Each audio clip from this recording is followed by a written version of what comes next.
Hello friends, स्वागत आहे तुमचं कामिनीज फूड किचन चॅनलमध्ये। आज आपण अगदी झटपट होणारे आणि पौष्टिक मखाण्याचे लाडू बघणार आहोत। चला तर मग सुरुवात करूया। ह्यासाठी लागणारे साहित्य बघूया। एक मोठी वाटी मखाना घेतलेत मी इथे, सोबतच एक छोटी वाटी शेंगदाणे, त्याच वाटीप्रमाणे बदाम, काजू, गूळ तुम्ही तुमच्या आवडीप्रमाणे कमी जास्त करू शकता, साजूक तूप आणि 3 ते 4 विलायची। लाडू बनवायला सुरुवात करूया। सगळ्यात आधी एका पॅन मध्ये मखाना परतवून घेऊया। 3 ते 4 चमचे साजूक तूप टाकून घेऊया।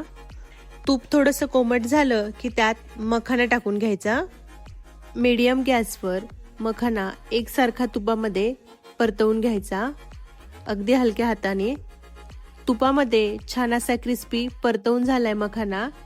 आता थंड होण्यासाठी बाजूला काढून घेऊया। मखाण्यामध्ये भरपूर प्रमाणात प्रोटीन, फायबर, कॅल्शियम असल्यामुळे हे लाडू भरपूर प्रमाणात पौष्टिक बनतात। आता त्याच पॅन मध्ये थोडंसं तूप टाकून घ्यायचं आणि ड्रायफ्रुट्स आणि शेंगदाणे परतवून घ्यायचे। हे पण बारीक गॅसवरच परतवून घ्यायचे।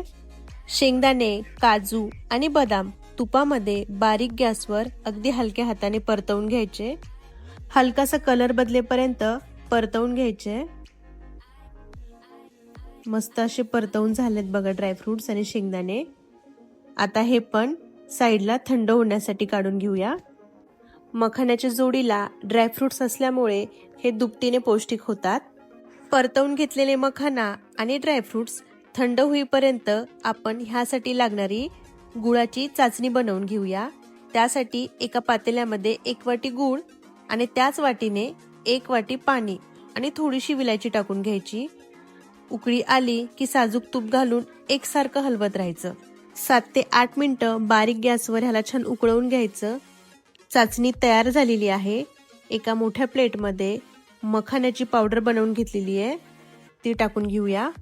सोबत ड्रायफ्रुटची पावडर ती पण टाकून घेऊया आणि हलकंसं कोमट केलेलं साजूक तूप, हे सगळे जिन्नस एकजीव करून घ्यायचे हाताच्या मदतीने। बरीच लहान मुलं मखाना खात नाहीत, अशा पद्धतीने जर त्यांना लाडू बनवून दिले तर ते खूप आवडीने खातील। सगळं एकजीव करून झालेलं आहे। आता तयार चाचणी ह्यावर हळूहळू टाकून घ्यायची, अशा पद्धतीने। ह्या मिश्रणामध्ये चाचणी व्यवस्थित हाताने मिक्स करून घ्यायची। हे मिश्रण छान असं एकजीव करून घ्यायचं। एकजीव झालं की लाडू वळायला अजून मदत मिळते।